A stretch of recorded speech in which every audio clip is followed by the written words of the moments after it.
नमस्कार दोस्तों, स्वागत है आपके अपने YouTube चैनल सफलता की ओर में। मैं विवेक आत्रेय स्वागत करता हूं आपका नई वीडियो के साथ। आज हम भारतीय संविधान जो पुस्तक है उसके बारे में पढ़ेंगे। प्रस्तावना से शुरू करेंगे और आगे बढ़ते हुए चलेंगे। पिछले वीडियो में हमने पढ़ा संविधान बनाने के लिए संविधान सभा का चुनाव हुआ, कैसे कैसे कहाँ से कितने कितने लोग चुन करके संविधान बनाने के लिए आए। तो सबसे पहले बात करते हैं संविधान की।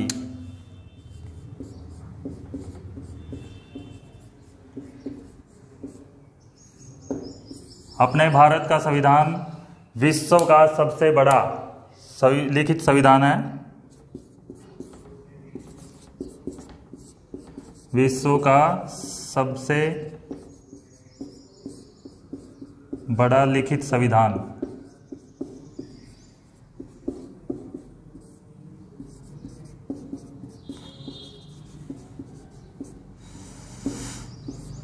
संविधान बनाने के लिए संविधान सभा का चुनाव हुआ, ये हम पिछली वीडियो में पढ़ चुके हैं। अभी हम पढ़ते हैं संविधान बनाने की आवश्यकता क्यों पड़ी।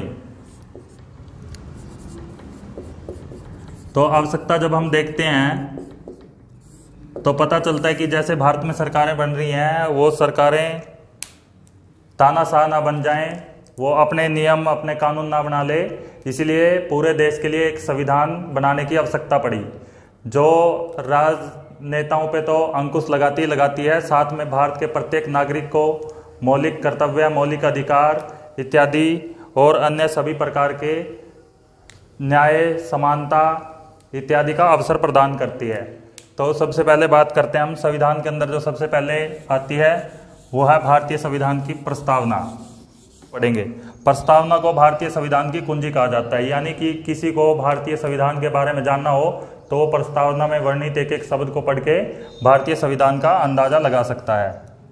संविधान की कुंजी।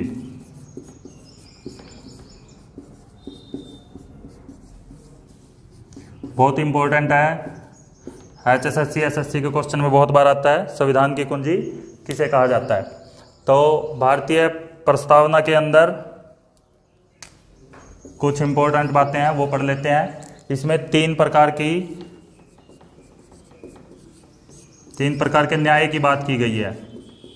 वो तीन प्रकार कौन कौन से हैं उनको पढ़ लेते हैं एक बार। सामाजिक,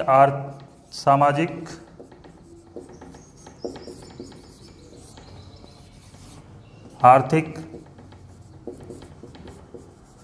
और राजनीतिक।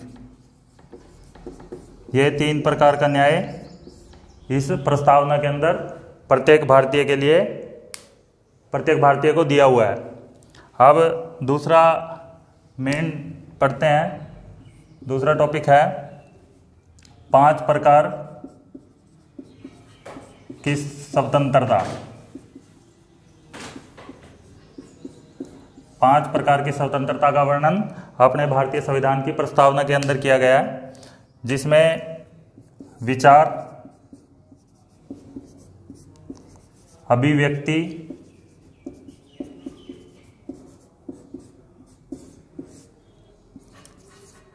धर्म,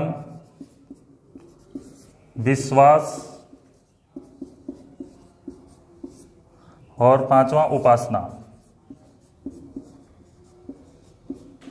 यानी हम कहीं भी जाकर के अपने विचार व्यक्त कर सकते हैं। अभिव्यक्ति की आज़ादी दी गई है। किसी भी धर्म को अपना सकते हैं, किसी भी संस्कृति में विश्वास या धर्म में विश्वास रख सकते हैं। और चौथा, 5वां, किसी भी प्रकार की हम उपासना कर सकते हैं। और एक और इसमें जो 2 प्रकार की समानता दी गई है या 2 प्रकार की समानता का वर्णन भारतीय प्रस्तावना में मिलता है, जिसमें प्रतिष्ठा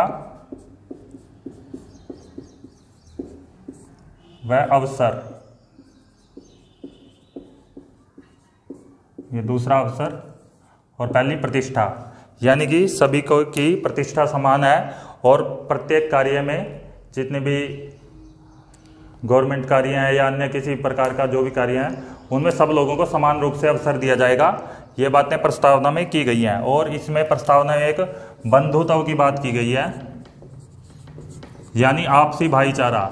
हम सब भारत के लोग एक दूसरे से भाईचारा बना करके रखेंगे। और यदि हम प्रस्तावना पर बात करें तो सबसे पहला ही शब्द है हम भारत के लोग, यानी कि प्रस्तावना केवल उन लोगों का वर्णन नहीं करती जिन्होंने संविधान बनाने का कार्य किया, बल्कि पूरे भारत की जनता की तरफ से प्रस्तावना लिखी गई है। अभी हम पढ़ेंगे संविधान के बारे में, अनुच्छेदों के बारे में। जब 1950 को संविधान लागू हुआ उस टाइम टोटल 395 अनुच्छेद थे, यानी आर्टिकल।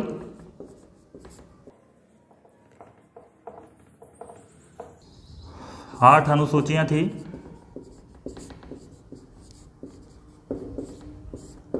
और 22 भाग थे संविधान के। यदि हम बात करें वर्तमान में 2019 की, 2019 तक 470 अनुच्छेद थे और 12 अनुसूचियां और 25 भाग। अभी इनके बारे में हम लोग आज इस वीडियो में पढ़ेंगे। तो सबसे पहले संविधान का भाग 1 अभी हम पढ़ेंगे। भाग 1 अनुच्छेद 1 से लेकर के अनुच्छेद 4 तक, ये भाग 1 चलेगा अपना। इसके बारे में अभी हम इस वीडियो में पढ़ेंगे। सबसे पहले बात करेंगे अनुच्छेद 1 की। यह आर्टिकल 1 के अंदर क्या बताया गया है? सबसे पहले भारत की डेफिनेशन, भारत को परिभाषित किया गया है।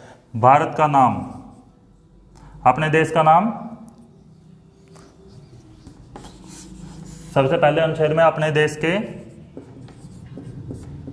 नाम का वर्णन है, जिसमें भारत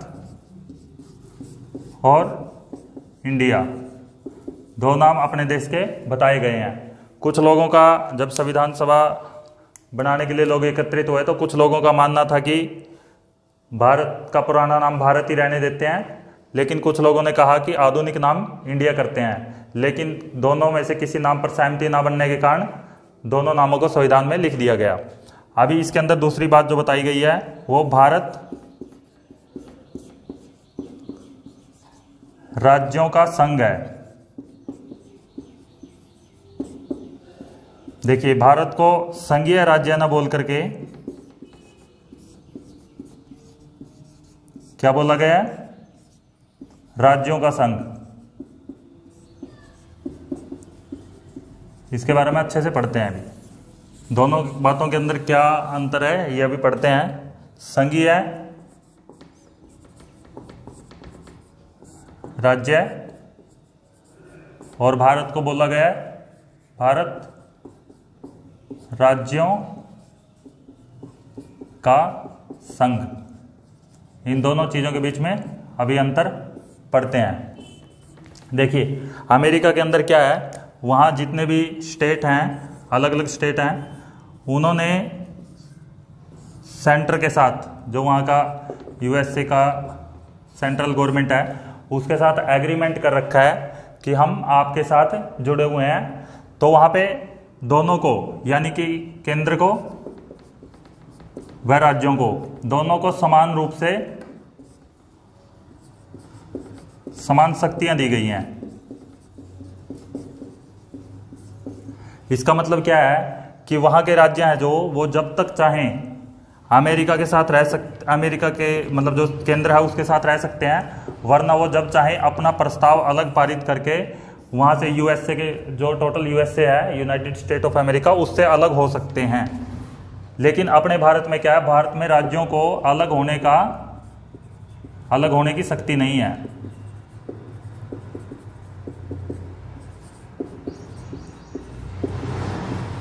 अपने यहाँ केंद्र को इतनी मजबूती दी गई है कि वो किसी भी राज्य को के 2 टुकड़े कर सकता है या उनको 2 टुकड़ों से मिला करके एक कर सकता है, लेकिन किसी भी राज्य को इतना अधिकार नहीं है कि वो भारत से अलग हो सके। इसीलिए भारत को राज्यों का संघ कहा गया है।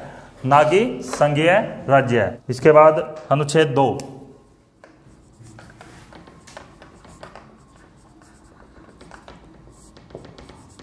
अनुच्छेद 2 के अंदर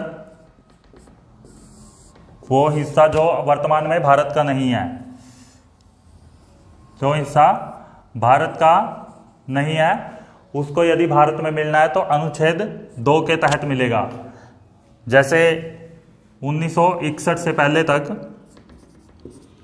गोवा भारत का हिस्सा नहीं था, तो वो जब भारत में मिला तो अनुच्छेद या आर्टिकल 2 के अनुसार भारत में मिला।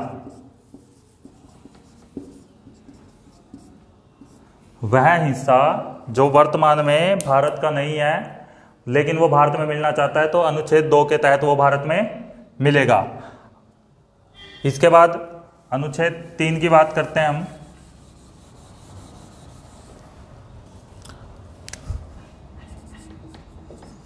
अनुच्छेद 3 के अंदर क्या बताया गया है, जो हिस्सा भारत में है उसके अंदर कोई परिवर्तन करना हो, यानी कि मान लो महाराष्ट्र है तो महाराष्ट्र के यदि 2 राज्य और बनाने हो तो वो आर्टिकल 3 के अनुसार बनेंगे।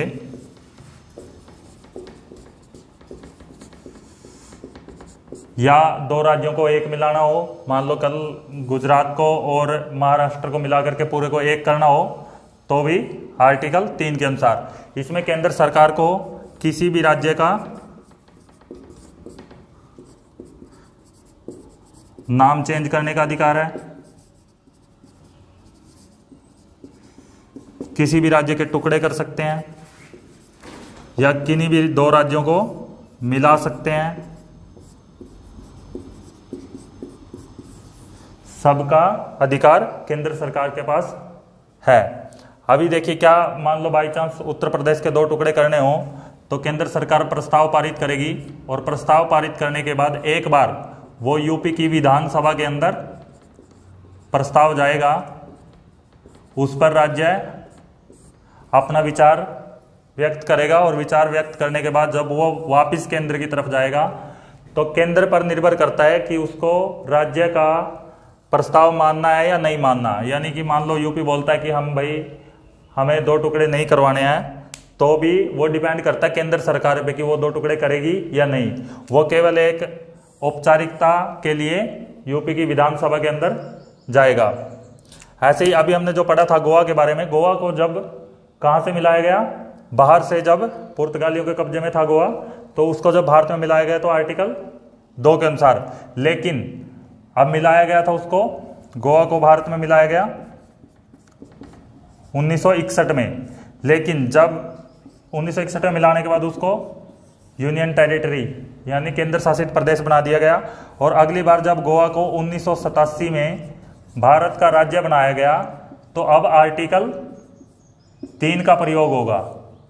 जब बाहर से भारत में आया तो आर्टिकल 2 का प्रयोग, लेकिन जब गोवा को राज्य बनाया गया तो आर्टिकल 3 का प्रयोग। इसका रीजन क्या है, क्योंकि अब वो भारत का हिस्सा बन चुका था, अब उसके अंदर चेंज हो रहा है। यानी कि अभी हमने पढ़ा आर्टिकल 3 के बारे में, जो हिस्सा भारत का उसमें कुछ चेंज करना हो, उस 2 राज्यों को एक करना हो या एक राज्य में से 4 अलग राज्य बनाने हो तो वो सब आर्टिकल 3 के अनुसार आएंगे। आर्टिकल 4, ऊपरले 3 आर्टिकलों के अंदर कोई चेंज करना हो, सरकार चाहे तो कोई परिवर्तन करना चाहती हो, 1, 2, 3 के अंदर कोई चेंज करना हो या बदलाव करना हो, वो आर्टिकल 4 के अनुसार होगा। अभी हम पढ़ेंगे भारत का जो क्षेत्र है उसके बारे में। तो सबसे पहले हम जब 26 नवंबर 1950 को भारतीय संविधान बनकर के तैयार हुआ तो सभी राज्यों को या जितना भी भारत का एरिया था उनको 4 कैटेगरीज में बांटा गया।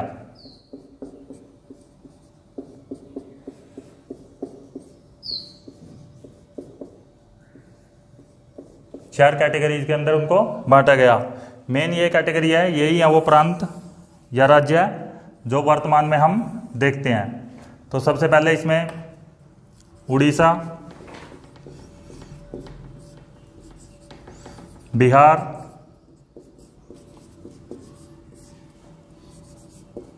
संयुक्त प्रांत जिसको हम यूपी बोलते हैं, मध्य प्रदेश, असम, वेस्ट बंगाल,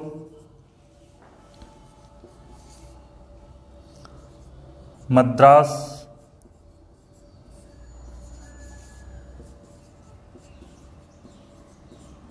मुंबई और पंजाब। ये कुल मिलाकर के उस टाइम 9 राज्य थे जब भारत का संविधान बना। तो कैटेगरी 2 में हैदराबाद, जम्मू एंड कश्मीर, राजस्थान, ऐसे करके टोटल 9 इसमें थे, 9 राज्य इसमें थे और 10 भाग इसमें थे और 1 इसमें। इसके अंदर भी कुछ जैसे दिल्ली, हिमाचल प्रदेश,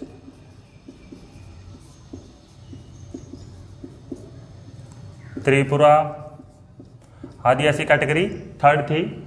और कैटेगरी 4 में केवल एक, जिनको केंद्र शासित प्रदेश बोलते हैं हम, अंडमान निकोबार।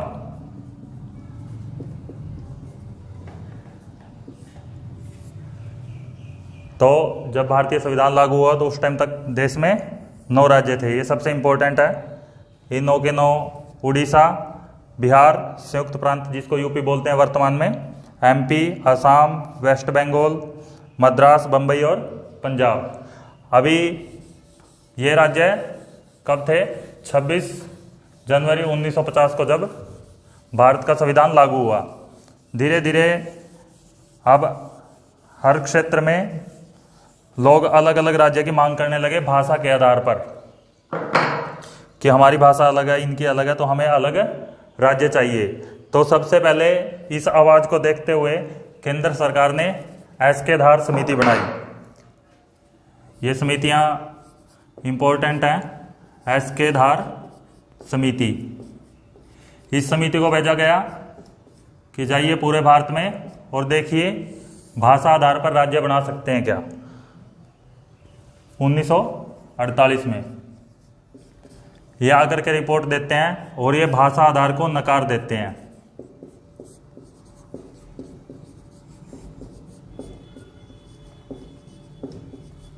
इन्होंने कहा इससे देश की एकता और अखंडता को खतरा होगा, इसीलिए भाषा आधार पे राज्यों का निर्माण नहीं करना चाहिए।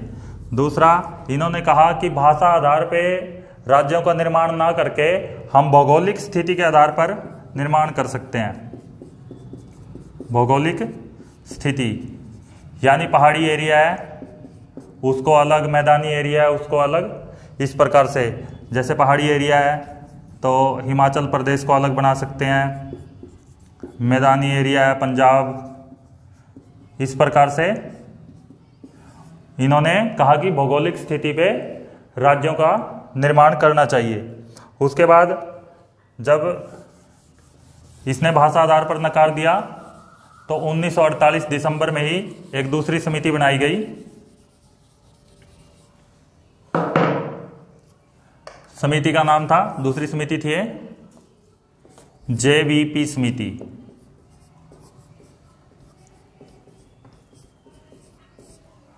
जवाहरलाल नेहरू,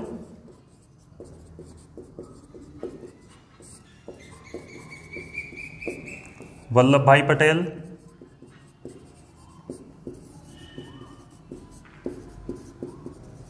और पीटादी सीतारमैया। पीटाभी सीतारमैया। इस प्रकार से 3 लोगों की एक समिति बनती है दिसंबर 1948 को, और ये अपनी रिपोर्ट देती है 1949 को। इन्होंने 1949 में अपनी रिपोर्ट दी और इन्होंने भी भाषा आधार पर राज्य बनाना नकार दिया।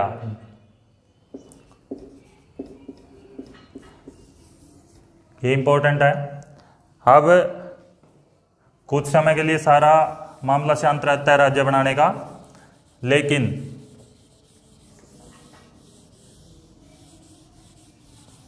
अभी हमने पढ़ा कि ये आगे कोई परिवर्तन नहीं होता और 26 जनवरी 1950 को जब भारत का संविधान लागू होता है तो वही 9 के 9 राज्य रहते हैं, क्योंकि दोनों समितियों को संविधान सभा द्वारा नकार दिया गया था। अब 1953 में जाकर के जो अपना मद्रास है, मद्रास जिसके अंदर उस समय आंध्र प्रदेश, तमिलनाडु वर्तमान में है जो तमिलनाडु, और तीसरा तेलंगाना, ये सारा एरिया उस टाइम मद्रास कहलाता था। तो मद्रास में लोगों के बीच में आपस में झगड़े होने लगे, तमिल भाषी लोग और तेलुगु। तो तमिल भाषी लोगों को मद्रास में ज़्यादा तवज्जो दी जाती थी, उसके कारण तेलुगु लोगों ने मांग की कि हमें अलग राज्य चाहिए। तो इसी के उसमें इनके तेलुगु भाषा के एक पोट्टी श्री रामल्लू नाम का व्यक्ति होता है, और ये 56 दिन लगातार अनशन करता है और 56वें दिन इनकी मृत्यु हो जाती है। इनकी मृत्यु के बाद आंदोलन और भड़क जाता है और वहाँ दंगे शुरू हो जाते हैं, और आखिर में सरकार को हार मान करके भाषा आधार पर पहला राज्य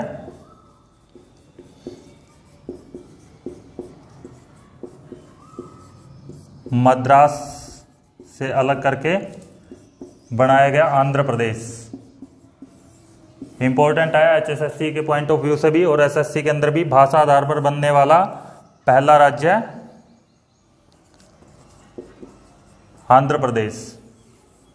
1953 के अंदर अलग राज्य बना।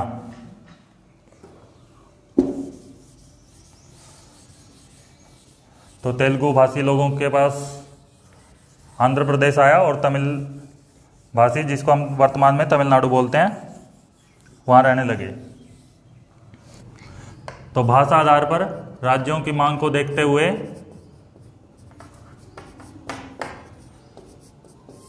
केंद्र सरकार ने फजल अली आयोग बनाया।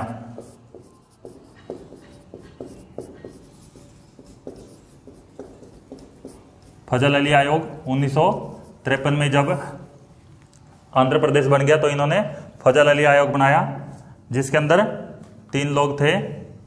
तो इन्होंने फजल अली आयोग बनाया। इसके 2 सदस्य और थे, HN कुंजरू और KM पानीकर।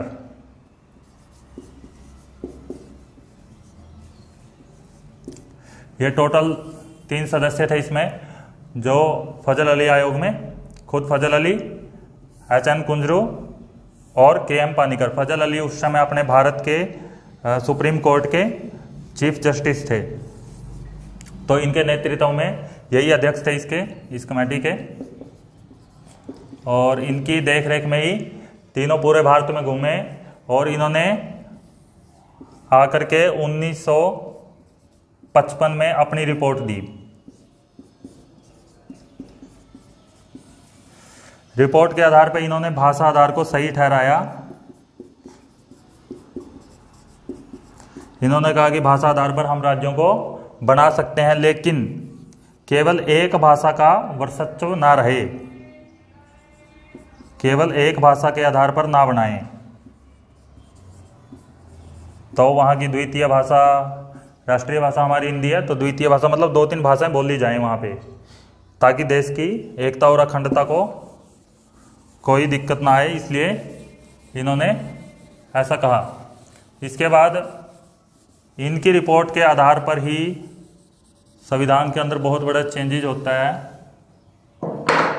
इनकी रिपोर्ट के आधार पर ही 1956 में 7वां संविधान संशोधन होता है।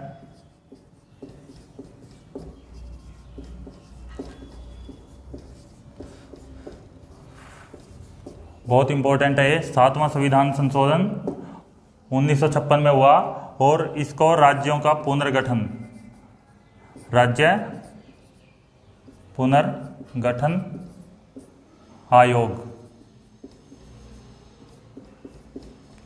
राज्य पुनर्गठन आयोग बना और फिर भारत में दोबारा राज्यों का निर्माण शुरू हुआ। अभी तक हमने जब भारत का संविधान लागू हुआ तो हमने पढ़ा था कि देश को 4 कैटेगरीज में बांटा गया था।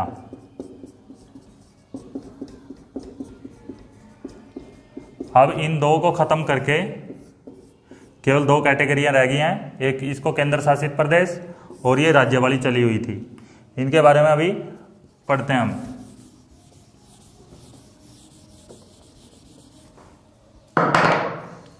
उन्नीस सौ 7वां संविधान संशोधन, इसके अंदर 5 आंध्र प्रदेश को अगर हम छोड़ दें, आंध्र प्रदेश के बाद 4 और नए राज्य बनाए गए और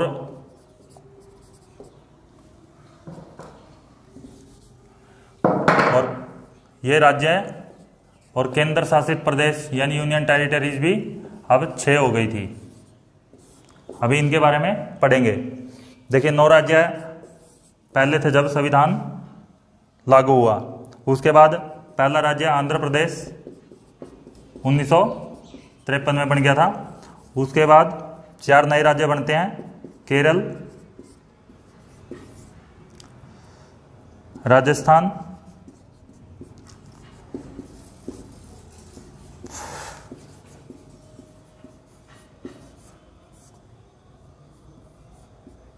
मैसूर और जम्मू और कश्मीर, जम्मू एंड कश्मीर। इन 5 राज्यों को और ऐड कर दिया गया और टोटल अब 14 राज्य देश में हो गए थे 7वें संविधान संशोधन के बाद। तो उस समय 14 राज्य बने और 6 केंद्र शासित प्रदेश। अंडमान निकोबार पहले ही था। दूसरा दिल्ली को केंद्र शासित प्रदेश बना दिया गया। हिमाचल, मणिपुर, त्रिपुरा और लक्षद्वीप व मिनिकॉय, ये 6 केंद्र शासित प्रदेश और 14 राज्य हो गए। 9 हमने पहले पढ़े जो संविधान लागू हुआ उस समय थे और ये 5 नए राज्य बाद में बने। अब टोटल राज्य हो गए हैं, टोटल राज्य 1956 के बाद हो गए थे 14 राज्य और 6 यूटी केंद्र शासित प्रदेश। आगे बढ़ते हैं। इसके बाद 1960 में एक और नया राज्य बनता है, 15वां गुजरात। बम्बई जो पहले एक प्रांत था उसके 2 टुकड़े कर दिए, गुजरात और महाराष्ट्र। 1960 में 1961 में दमन व दीव, दादरा व नगर हवेली,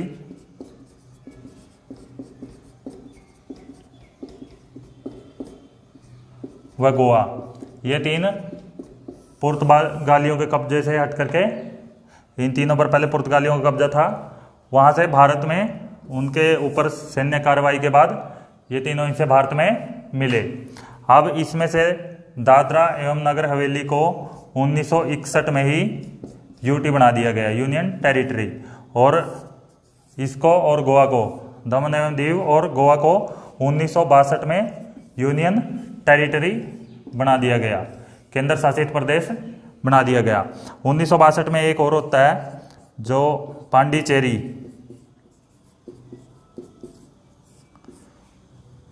पांडिचेरी भी फ्रांसीसियों के कब्जे में था, तो ये 1962 में आज़ाद हो जाता है और इसको 1962 में यूटी बना दिया जाता है, यूनियन टेरिटरी। इसके बाद 1962 के बाद 1963 में पूर्वी भारत में आसाम में नागा नाम की जनजाति रहती है, जनजाति होती है। ये अपने अलग राज्य की मांग करती है और इनकी मांग को देखते हुए नागालैंड नया राज्य बना दिया जाता है 1963 में। और उसके बाद फिर 1 नवंबर 1966 को अपना हरियाणा बनता है। 1 नवंबर 1966 को पंजाब से अलग होकर भाषा आधार पर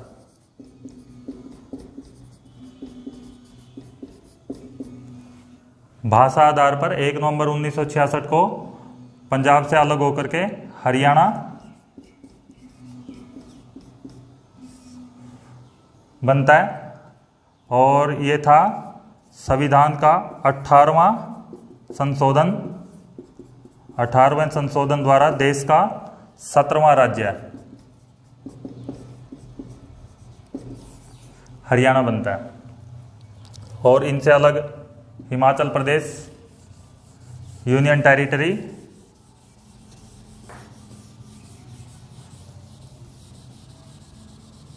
उसके बाद 1966 के बाद 1971 में हिमाचल प्रदेश को भी राज्य की मान्यता दे देते हैं और हमारा 18वां राज्य बनता है हिमाचल प्रदेश। उसके बाद 1972 में 3 राज्य बनाए जाते हैं। मणिपुर 19वां राज्य, त्रिपुरा 20वां राज्य और मेघालय 21वां राज्य। अब टोटल 21 राज्य भारत में हो गए थे। उसके बाद 1975 तक जब सिक्किम भारत में मिला तो वहाँ चोंग्याल नाम का राजवंश था। तो जब ये भारत में मिला तो उन्होंने शर्त रखी कि हमारे यहाँ राज तो राजा ही करेगा, लेकिन हम भारत में विलय चाहते हैं और भारत केवल रक्षा, विदेशी मामले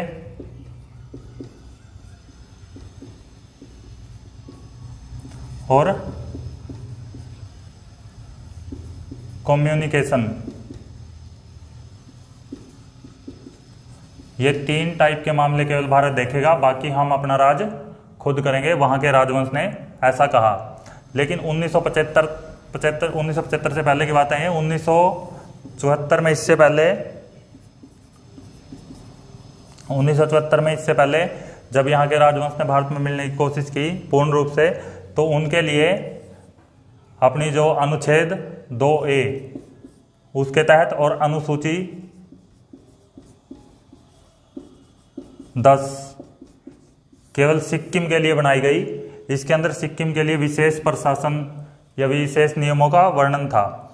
अनुसूची 10 की बात हो रही है। अब हमारे मन में विचार हो रहा होगा कि मूल संविधान में 8 अनुसूचियां थी, तो ये 10वीं कहाँ से आई? तो 9वीं अनुसूची 1951 में SC/ST एक्ट के तहत पहले ही जोड़ दी गई थी। अब हम बात कर रहे हैं 1974 की। तो ये सिक्किम के लिए 1974 में अनुच्छेद 2A बनाया गया और अनुसूची 10 बनाई गई। लेकिन ये मामला ज़्यादा कारगर नहीं साबित हुआ और 1975 में ही वहाँ की जनता ने ऐलान कर दिया कि हम भारत के साथ मिलना चाहते हैं। तो वहाँ वोटिंग होती है और वोटिंग के बाद वहाँ की जनता ने पूर्ण रूप से भारत विलय का समर्थन कर दिया।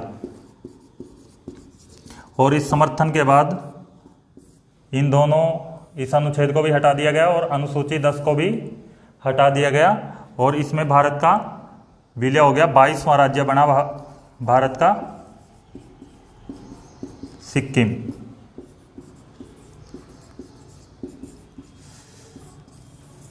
तो इस प्रकार से सिक्किम भारत का 22वां राज्य बना।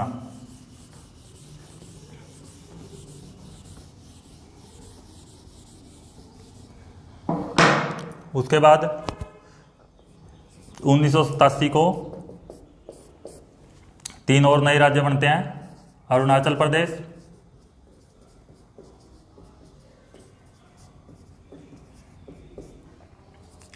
मिजोरम और गोवा। अगर सीक्वेंस वाइज देखें हम तो ये 23वां, ये 24वां और ये 25वां, ये 3 राज्य 1987 में बनाए गए। उसके बाद 1992 को दिल्ली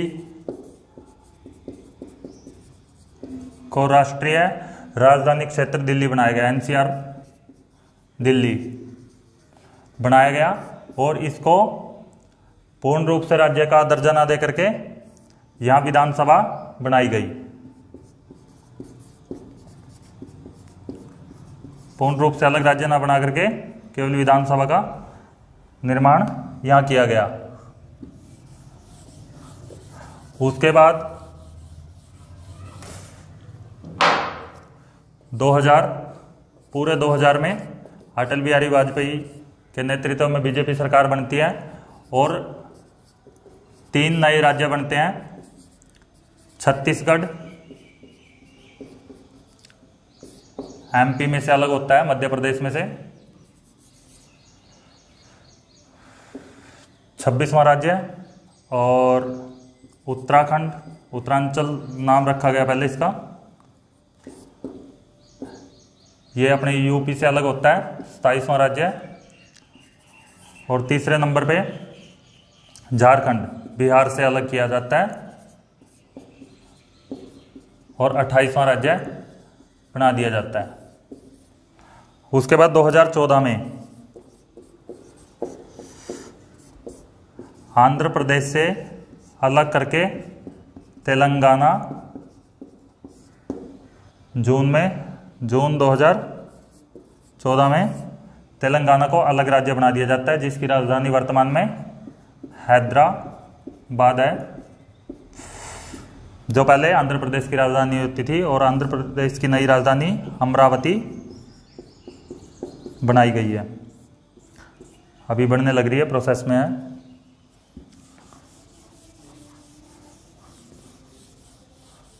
तेलंगाना 29वां राज्य बना, लेकिन 5 अगस्त 2019 को, हम सबको पता है जम्मू और कश्मीर के लिए स्पेशल धारा 370 थी, उसको हटा दिया गया और अब जम्मू कश्मीर का पूर्ण रूप से भारत का अभिन्न हिस्सा बना दिया गया। तो इसके बाद जम्मू कश्मीर के 2 टुकड़े कर दिए गए, केंद्र शासित प्रदेश बना दिए गए, जम्मू एंड कश्मीर और लद्दाख। ये दोनों अलग अलग यूटी बना दी गई, यूनियन टेरिटरी। इनके अलग अलग बनने के बाद यूनियन टेरिटरी हमारे देश में 9 हो गई थी, और राज्य, क्योंकि एक राज्य कम हो गया था जम्मू और कश्मीर, तो राज्य 28 हो गए थे। लेकिन 26 जनवरी 2020 को दमन एवं दीव और दादरा व नगर हवेली, इन दोनों को एक यूटी बना दिया गया। दमन व दीव और दादरा व नगर हवेली